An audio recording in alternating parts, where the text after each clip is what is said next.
Hi guys, welcome to Jo Tales. So ఈరోజు మనం advocate మాటల్లోనే వీళ్ళు ఏం చేశారు, ఎలా చేశారు అన్నది తెలుసుకుందాం. వాళ్ళు యూకేలో ఉంటున్నప్పుడు మీరు అలా ఎలా ఇండియా నుంచి వాళ్ళ పైన కేసులు పెడుతున్నాం అంటున్నారు, అవి అసలు చెల్లదు, వాళ్ళని మీరు ఏం చెయ్యలేరు అని చెప్పి కూడా మాట్లాడుతూ వస్తున్నారు. ఇప్పుడు వాళ్ళు కంపెనీస్ యూకేలో పెట్టుకొని వాళ్ళు ఏం చేస్తున్నారు, కొంత డిఫరెంట్ అకౌంట్స్ డబ్బులు ఇచ్చి కొన్ని యూకేలో కూడా వాళ్ళు పౌండ్స్ తీసుకుంటున్నారు. వాళ్ళ కుటుంబాల వాళ్ళ ఫ్యామిలీస్ కి ఎవరైతే సంబంధికులు ఉంటారో వాళ్ళ అకౌంట్స్ లో కూడా డబ్బు తెప్పించుకుంటున్నారు. ఫస్ట్ ఆఫ్ ఆల్ మనము యాక్చువల్ గా ఇది డబ్బు చార్జ్ చేయొచ్చా, సర్టిఫికేట్ ఆఫ్ స్పాన్సర్షిప్ కు డబ్బు చార్జ్ చేయొచ్చా? అది చార్జ్ చేయడానికి లేదు యూకే లా ప్రకారం, అది నేరం. ఎప్పుడైతే నేరపూరితంగా డబ్బులు మీరు సంపాదిస్తారో దాన్ని ప్రొసీడ్స్ ఆఫ్ క్రైమ్ అంటారమ్మా. ఆ ప్రొసీడ్స్ ఆఫ్ క్రైమ్ మీరు ఒకవేళ యూకేలో ఉన్నా, ఇండియాలో ఉన్నా, దేశంలో ఎక్కడున్నా, స్విస్ బ్యాంక్ లో ఉన్నా కూడా రికవర్ చేయొచ్చమ్మా. దాని ప్రొసీడ్స్ ఆఫ్ క్రైమ్ అంటారు. నెంబర్ 2, మీరు యూకేలో ట్యాక్స్ ఫ్రాడ్ చేస్తున్నారు, అక్కడ ఇన్కమ్ కన్సీల్ చేస్తున్నారు, యూకే ఇన్కమ్ ట్యాక్స్ అథారిటీస్ కు తెలియకుండా మీరు ఇండియాలో డబ్బులు వేయించుకుంటున్నారు. ఇండియాలో డబ్బులు వేయించుకునే దాన్ని మనీ లాండరింగ్ అఫెన్సెస్ అంటారు. మరి ఇండియాలో కూడా మనీ లాండరింగ్ అఫెన్సెస్ కూడా వర్తిస్తాయి. ఇప్పుడు ఈ డబ్బు మీరు ఇండియాలో తీసుకున్నారు, దేనికోసం తీసుకున్నారు? మీరు ఒకవేళ సర్వీసెస్ ఏమన్నా ఇచ్చేది ఉంటే మరి జిఎస్టీ కట్టాలి కదా, గూడ్స్ అండ్ సేల్స్ ట్యాక్స్ కట్టాలి కదా సర్వీసెస్ కు. మరి జిఎస్టీ కలెక్ట్ చేయకుండా ఎందుకు తీసుకుంటున్నారు డబ్బు? నంబర్ 1. నంబర్ 2, మరి వేరే అకౌంట్ నుంచి, యూకే నుంచి, ఇండియా నుంచి డబ్బులు ఎందుకు తెప్పించుకుంటున్నారు? ఏ పర్పస్ కోసం తెప్పించుకుంటున్నారు? సోర్స్ ఆఫ్ ఫండ్స్ దేనికి వస్తున్నాయి?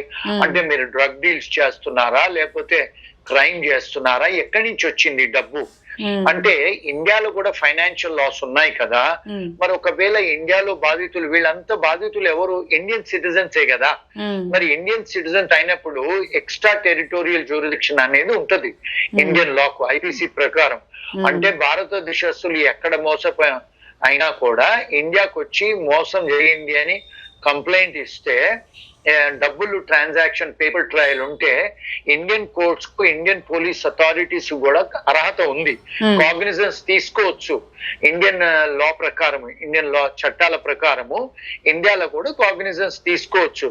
అందుకే వాళ్ళు ఇబ్రహీంపట్నము, విజయవాడలో కూడా ఆ బాధితులు వెళ్లి కంప్లైంట్ ఫైల్ చేస్తే పోలీస్ వాళ్లకు ప్రైమ్ ఆఫీసీ అంటే ఇనిషియల్ గా వాళ్ళకి ఏదైనా ఇన్ఫర్మేషన్ వస్తే వాళ్ళు కేసులు కట్టొచ్చండి.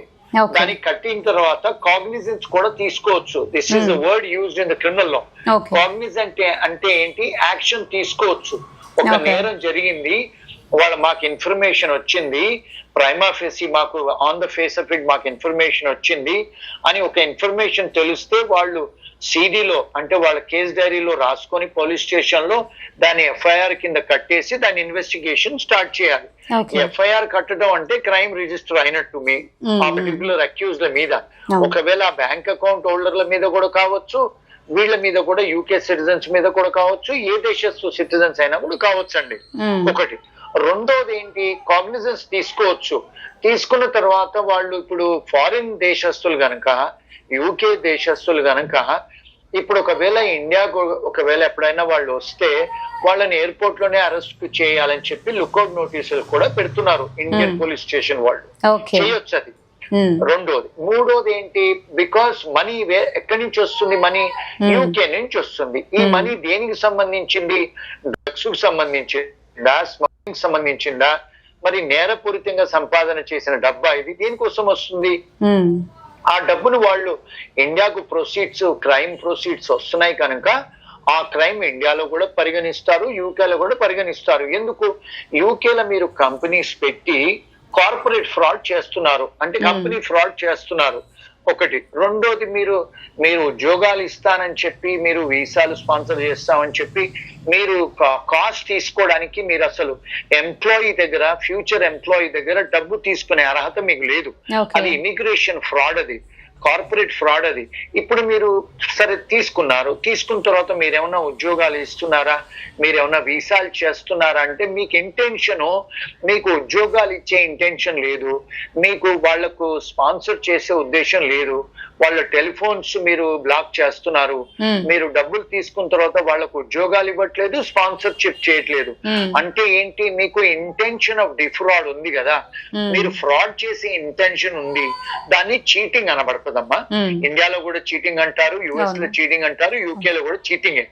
When you have an intent to డిఫ్రాడ్ అంటే మీరు ఏదైతే ప్రమాణం చేస్తున్నారో, ప్రామిస్ చేస్తున్నారో, ఉద్యోగం ఇస్తాను మీకు నేను స్పాన్సర్షిప్ చేస్తానని ఏదైతే మీరు ప్రామిస్ చేస్తున్నారో ఆ ప్రామిసులు నిలబెట్టుకోవట్లేదు కనుక దాన్ని బ్రీచ్ ఆఫ్ కాంట్రాక్ట్ అంటారు. ఇది 4వ విషయం అమ్మా, సివిల్ రెమెడీ. 5వది ఏంటంటమ్మా, ఇప్పుడు నందూస్ కిచెన్ అని పెట్టింది మేడం గారు. పెట్టిన తర్వాత నిన్న ఒక ఇంటర్వ్యూలో ఒక అమ్మాయి చెప్పింది, నాకు ఆమె ఉద్యోగం ఇస్తా అని చెప్పింది, నేను షెఫ్ అని, నేను అక్కడికి వెళ్తే నాకు స్పాన్సర్షిప్ చేస్తా అని చెప్పి ఉద్యోగం ఇస్తా అని చెప్పి 20,000 పౌండ్స్ తీసుకుంది. అక్కడికి వెళ్ళిన తర్వాత నాకు ఉద్యోగం లేదు, 5 గంటలు మాత్రమే ఇస్తుంది. నాకు బయట శాలరీ 14-15 పౌండ్స్ అయితే ఆమె 8 పౌండ్సే ఇస్తుంది. నాకు పేరోల్ కూడా నడపట్లేదు, పూర్తి ఉద్యోగం కూడా సరిగ్గా ఇవ్వట్లేదు. దీన్ని స్లేవరీ అంటారమ్మా, మోడర్న్ టర్మ్స్ లో స్లేవరీ అంటారు, ఇన్వాలంటరీ సర్విట్యూడ్ అంటారు, హ్యూమన్ ట్రాఫికింగ్ అంటారు, లేబర్ ట్రాఫికింగ్ అంటారు దీన్ని. ఇవన్నీ కూడా అంతర్జాతీయ నేరాలమ్మా, హ్యూమన్ రైట్స్ కింద నేరాలు ఇవన్నీ. మీరు అంటే ఒక ఎంప్లాయీగా ఒక ఎంప్లాయర్ మీద మీకున్న అర్హతలు, మీకున్న రైట్స్ అమ్మా. ఇప్పుడు మీరు ప్రామిస్ చేసి ఆఫర్ లెటర్ ఇచ్చి మీరు నాకు 20 గంటలు పని ఇస్తా అని చెప్పి 4 గంటలు పని ఇచ్చి మీరు 18-20 పౌండ్స్ ఇస్తానని చెప్పి 5 పౌండ్స్ ఇస్తే ఇవన్నీ కూడా నేరాలే అమ్మా. ఇది ఇమిగ్రేషన్ నేరాలు, హ్యూమన్ రైట్స్ నేరాలు.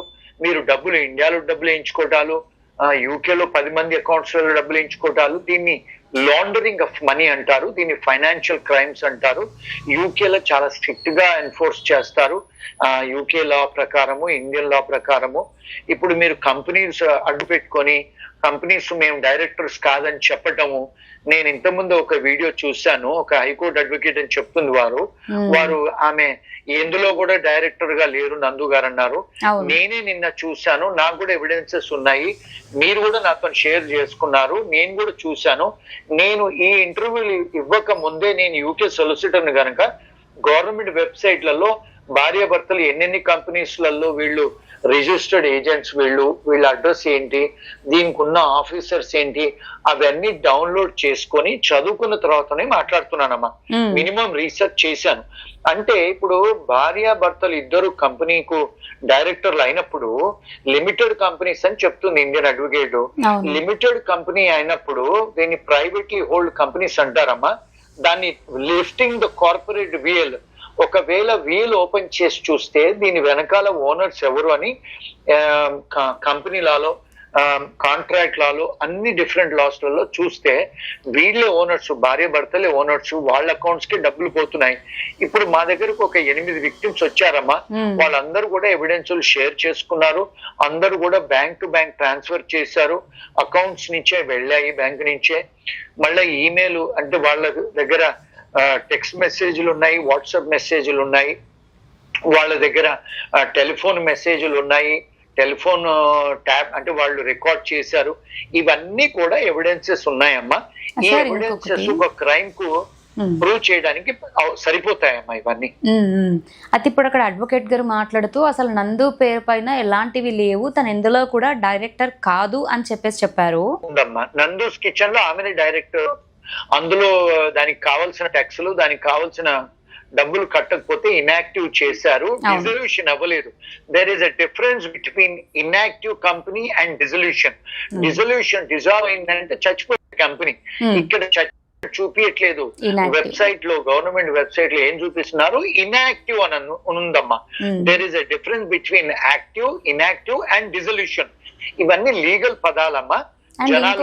రిజైన్ కూడా చేశారు సార్, డిజల్యూషన్ అవ్వలేదు అమ్మా. ఇంకొక దాంట్లో కూడా ఉంది, రిజైన్ చేసినట్టు కూడా ఉంది. అది ఎప్పుడంటే May 15th. రిజైన్ చేసినంత మాత్రాన మీకు కంపెనీ లయబిలిటీస్ పోవమ్మా. ట్యాక్స్ లయబిలిటీస్ ఉంటాయి, కంపెనీ లయబిలిటీస్ ఉంటాయి, ఇమిగ్రేషన్ ఫ్రాడ్ లైబిలిటీస్ ఉంటాయి, చీటింగ్ లైబిలిటీస్ ఉంటాయి, మనీ లాండరింగ్ లైబిలిటీస్ ఉంటాయి. ఇవన్నీ తూర్చిపోవమ్మా మీరు రిజైన్ చేసినంత మాత్రాన. ఇప్పుడు మన నీరవ్ మోడీ వెళ్ళిపోయాడు, కింగ్ ఫిషర్ ఓనర్ వెళ్ళిపోయాడు, కంపెనీ ఓనర్ ఆయన కాదు కదా, మరి ఆయన మీద కేసులు తీసేశారమ్మా? ఉన్నాయి కదా కేసులు, ఇంకా ఉంటాయి కదా. మీరు లాండర్ మనీ చేసి క్రైమ్ చేసినప్పుడు ఇంకో విషయం మనందరికీ తెలుసుకోవాల్సిన అవసరం ఏంటంటమ్మా, సివిల్ దావాలు, ప్రామిసరీ నోట్లు, చెక్కుల మీద కేసులు వేసేవి ఉంటే స్టాచ్యూట్ ఆఫ్ లిమిటేషన్ ప్రకారము 3 సంవత్సరాలే ఉంటాయి. క్రైమ్ కు స్టాచ్యూట్ ఆఫ్ లిమిటేషన్ లేదమ్మా. 20 సంవత్సరాలైనా తీయొచ్చు, దానికి ఏం స్టాచ్యూట్ ఆఫ్ లిమిటేషన్ లేదు. వీళ్ళు 2-3 సంవత్సరాల నుంచి చేస్తున్నారని నేను విన్నానమ్మా. నేను కూడా చూశాను కొన్ని వీడియోలలో, బాధితులు చెప్తున్నారు. సో ఇక్కడ నేను చెప్పేది ఏంటంటే, ఇక్కడ ఓన్లీ లీగల్ విశ్లేషణ చేస్తున్నాను, ఎవరి మీద నాకు ఉద్దేశపూర్వకంగా ఏదో మనకు ఏది లేదమ్మా. వీఆర్ ఓన్లీ అనాలిసిస్ ఆఫ్ లో.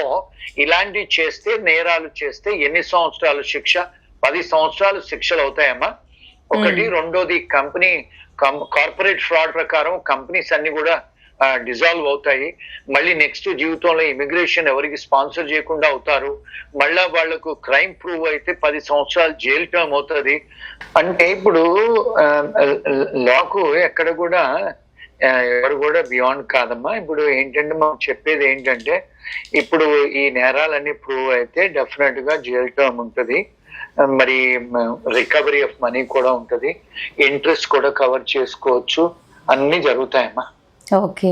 అండ్ ఇంకొకటి సార్, తను అడ్వకేట్ గారు అందులో మాట్లాడుతూ వచ్చారు, ఇక్కడ వాళ్ళు జాబ్లు ఇప్పిస్తామని చెప్పి ఇప్పించే వరకు మాత్రమే వీళ్ళ బాధ్యత, దాని తర్వాత ఏమైనా కూడా వీళ్ళకి సంబంధం లేదు. ఒకవేళ వర్క్ సరిగా చేయకపోయినా, వాళ్ళ బిహేవియర్ బాగాలేకపోయినా, రూడ్గా వాళ్ళు మాట్లాడినా, ఇలాంటివి ఏం చేసినా కూడా అప్పటిదప్పుడు టర్మినేట్ చేసే అవకాశం అనేది వీళ్ళకు ఉంటుంది.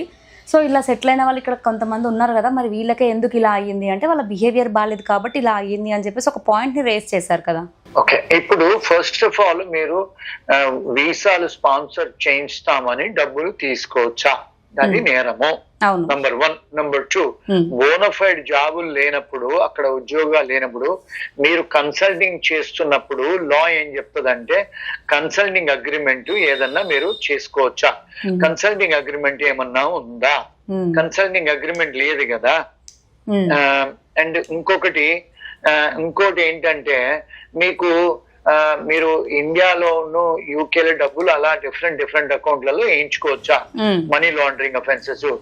మీరు ఆ కంపెనీస్ అడ్డు పెట్టుకునేసి కార్పొరేట్ ఫ్రాడ్ చేయొచ్చా? ఇవన్నీ కూడా నేరాలు ఉన్నాయి కదా. మీరు ఇప్పుడు మేము చేయలేదు, మేము స్పాన్సర్ చేయలేదు, మేము ఉద్యోగం వేరే వాడి దగ్గర పెట్టించాము, మాకు తెలీదు, ఇవన్నీ బేస్లెస్ కదమ్మా, బేస్లెస్ డిఫెన్సెస్ కదా ఇవన్నీ బేస్లెస్ డిఫెన్సెస్ కదా. మరి ఎలా అవుతాయి చెప్పండి? ఇవన్నీ ట్రయల్ కు వెళ్ళినప్పుడు, కోర్టుకు వెళ్ళినప్పుడు, లా ఎన్ఫోర్స్మెంట్ ఏజెన్సీస్ వెళ్ళినప్పుడు, ఇవన్నీ బయటకు వచ్చినప్పుడు డిఫెన్సెస్ కావమ్మా. అవన్నీ ప్రాపర్ డిఫెన్సెస్ కావు. వాళ్ళు చెప్పేవి డిఫెన్సెస్ కావు. ఏదో యూట్యూబ్ లో కెమెరా పట్టుకొని మాట్లాడటము, ఏదో కెమెరాలు పెట్టేసుకొని యూట్యూబ్లలో ఫేమస్ అవటము, కోర్టులలో నేరపూరితాలు చేసి అవన్నీ ప్రూవ్ చేయటం అంత ఈజీగా ఉండదమ్మా. కోర్ట్స్లలో పోలీసు వాళ్ళ దగ్గర ఇవన్నీ నడవవు. యూట్యూబ్లు, ఫేస్బుక్లు, మేము చాలా పెద్ద హీరోయిన్లము, అవన్నీ మేము పెద్ద స్టార్లము, ఇవన్నీ ఏమి జరగవమ్మా. మీరు నేరం చేశారు, బియాండ్ రీజనబుల్ డౌట్ ప్రూవ్ అయింది, బ్యాంక్ ట్రాన్సాక్షన్స్ ఉన్నాయి, టెలిఫోన్ కరెస్పాండెన్స్ ఉన్నాయి, మళ్ళీ వాట్సాప్ మెసేజ్లు ఉన్నాయి, ఇవన్నీ కూడా క్లియర్ అండ్ కన్విన్సింగ్ ఎవిడెన్స్ అంటారు దీన్ని ఎవిడెన్స్ లాలో. అవి క్లియర్ అండ్ కన్విన్సింగ్ ఎవిడెన్స్ ఉన్నాయి, బ్యాంక్ ట్రాన్సాక్షన్స్ ఉన్నాయి. డిస్కవరీలో వెళ్ళి సపీనో చేస్తే బ్యాంక్ వాళ్ళు కూడా ఎక్కడి నుంచి, ఎవరి దగ్గర నుంచి వచ్చాయి డబ్బులు అని అడుగుతారు. ఇన్కమ్ ట్యాక్స్ వాళ్ళు కూడా వెంబడబడతారు, ఇండియన్ ఇన్కమ్ ట్యాక్స్ వాళ్ళు వెంబడబడతారు, యూకే ఇన్కమ్ ట్యాక్స్ వాళ్ళు కూడా వెంబడబడతారు. నువ్వు ట్యాక్స్ ఇవేజన్ చేయడానికే ఇండియాలో డబ్బులు తీసుకున్నావు, ఇక్కడ ఇన్ని అకౌంట్స్ లలో డబ్బులు వేయించుకున్నావు, నువ్వు ట్యాక్సులు కట్టావా అని ఇన్కమ్ ట్యాక్స్ డిపార్ట్మెంట్ కూడా వెనక పడుతుందమ్మా. ఇన్ని నేరాలు చేస్తారు, ఇన్ని కోణాలలో నేరాలు ఉన్నాయి. ఏదో సోషల్ మీడియాలో ఒకరిద్దరు వచ్చేసి ఏదో 1-2 మాట్లాడుకోవడం కాదమ్మా. ఇన్ని కోణాలలో నేరాలు ఉన్నాయి, ఇన్ని కోణాలలో వాళ్ళు పనిష్మెంట్ అయ్యే ఛాన్సెస్ ఉన్నాయి. అన్ని కోణాలలో ప్రూవ్ అయిపోతే చాలా సంవత్సరాలు జైలు టర్మ్ కూడా అవుతామా. ఓకే సార్, ఎవిడెన్స్ అంతా కూడా ఇంత క్లియర్గా బ్యాంక్ ట్రాన్సాక్షన్స్ అండ్ అక్కడ చూసుకుంటే అడ్వకేట్ గారు నేను అన్ని సెర్చ్ చేశాను అని చెప్పారు కదా, అందులో మరి ఇక్కడ చూసుకుంటే నందూస్ కిచెన్లో డైరెక్టర్గా కూడా తను ఉన్నది. మరి ఇవన్నీ చూసి కూడా అలా ఎలా మాట్లాడారు సార్? అమ్మా ఇప్పుడు ఆ లాయర్ గారు ఏం మాట్లాడారో, వారు మరి ఎంత రీసెర్చ్ చేసుకున్నారో, మరి వారి స్కిల్, వారి కాంపిటెన్స్, వారి నాలెడ్జ్, వారి రీసెర్చబిలిటీ, వారి గురించి నేనేం అనలేనమ్మా. ఇప్పుడు ఎవరైనా బయట చూస్తే, ఆన్లైన్ లోకి వెళ్ళిపోయి చూస్తే, ఆ లాయర్ గారు చెప్పిన మాట ఆన్లైన్ లో మీరు అక్కడ కూర్చొని కూడా, ఇండియాలో కూడా కూర్చొని ఆన్లైన్ లో యూకే గవర్నమెంట్ వెబ్సైట్ లోకి వెళ్ళి చూస్తే నందూస్ కిచెన్ కు దానికి ప్రెసిడెంట్ ఎవరు, ఆ అడ్రస్ ఎవరు, ఏ అడ్రస్ లో చేశారు, యాక్టివ్ ఉందా ఇన్యాక్టివ్ ఉందా అంటే ఒక క్లిక్ ఆఫ్ ద బటన్ మన సెల్ ఫోన్ నుంచి కూడా చూసుకోవచ్చు కదమ్మా. ఈ రోజుల్లో అందరి దగ్గర స్మార్ట్ ఫోన్స్ ఉన్నాయి కదమ్మా అందరి దగ్గర. మరి మీ వాళ్ళే చూసుకోవచ్చు కదా. మరి ఆ లాయర్ గారు చెప్పిన ఇన్ఫర్మేషన్ కు మరి అక్కడ కనిపించేదానికి తేడా ఉంది కదమ్మా. ఇంకా దానికి నేను ఇంకేం చెప్పాలి చెప్పండి. వాళ్ళు యూకేలో ఉంటున్నారు, మీరు ఇండియాలో కేసులు పెడితే ఎలా చెల్తాయి అని చెప్పేసి ఒక మాట మాట్లాడారు. మరి మేడం ఇక్కడ ఉండి యూకేలో ఇంటర్నేషనల్ లాలో తెలవాల్సింది ఏంటంటే, మన అందరికి తెలుసుకోవాల్సింది ఏంటంటే కన్వెన్షన్స్ ఉంటాయమ్మా, ట్రీటీస్ అంటారు వీటిని. యునైటెడ్ నేషన్స్ వాళ్ళు కూర్చొని ట్రీటీస్ 190 దేశాలకు అగ్రిమెంట్స్ రాస్తారు. అంటే ఇంటర్నేషనల్ లా ఉంది. ఒక దగ్గర నేరం జరిగితే ఇంకో దగ్గర యాక్షన్ తీసుకోవద్దు అనేది ఏది లేదమ్మా. ప్రపంచ వ్యాప్తంగా ఎక్కడ నేరాలు జరిగినా కూడా యాక్షన్ తీసుకోవచ్చు. తీసుకొని ఇంటర్పోల్ అనేది ఉంటుందమ్మా, ఇంటర్నేషనల్ పోలీస్ అనేది ఒక వ్యవస్థ ఉంది. వాళ్ళు అన్ని కంట్రీస్ కోఆపరేట్ చేసుకుంటారు. నేరాలు జరిగితే ఎక్స్చేంజ్ ఆఫ్ ఇన్ఫర్మేషన్, ఇప్పుడు యుఎస్ ఉంది కదమ్మా, యుఎస్ ఒక 30-40 దేశాలతోని డిజిటల్ ఇన్ఫర్మేషన్ ఈవెన్ షేర్ చేసుకుంటది. ఇప్పుడు ఇండియన్ బ్యాంక్స్ కూడా యుఎస్ తోని, యూకే తోని, అన్ని బ్యాంక్స్ తోని ఫైనాన్షియల్ ఇన్స్టిట్యూషన్ షేర్ చేసుకుంటారు ఇన్ఫర్మేషన్ షేర్ చేసుకున్నప్పుడు, నేరాలు జరిగినప్పుడు యూకే సిటిజన్స్ అయినంత మాత్రాన ఇండియన్ పోలీస్ వాళ్ళు, ఇండియన్ గవర్నమెంట్ వాళ్ళు, ఇండియన్ లా ఎన్ఫోర్స్మెంట్ వాళ్ళు చర్య తీసుకోవడానికి లేదు అని చెప్పటము బహుశా వారికి ఇంటర్నేషనల్ లా అనుభవం లేనట్టుందమ్మా, అందుకే చెప్తున్నారు. కానీ ఇంటర్నేషనల్ లాలో కన్వెన్షన్స్ ఉన్నాయి, ఇంటర్నేషనల్ లా ఉందమ్మా, దాన్ని బట్టి పనిష్మెంట్స్ ఉంటాయమ్మా. ఇప్పుడు మీకు అర్థం చేసుకోవాల్సింది ఏంటంటే, ఒక ప్రైమ్ మినిస్టర్, ప్రెసిడెంట్ ఫిలిప్పీన్స్ లో కొన్ని నేరాలు చేశాడమ్మా. ఇప్పుడు ఇంటర్నేషనల్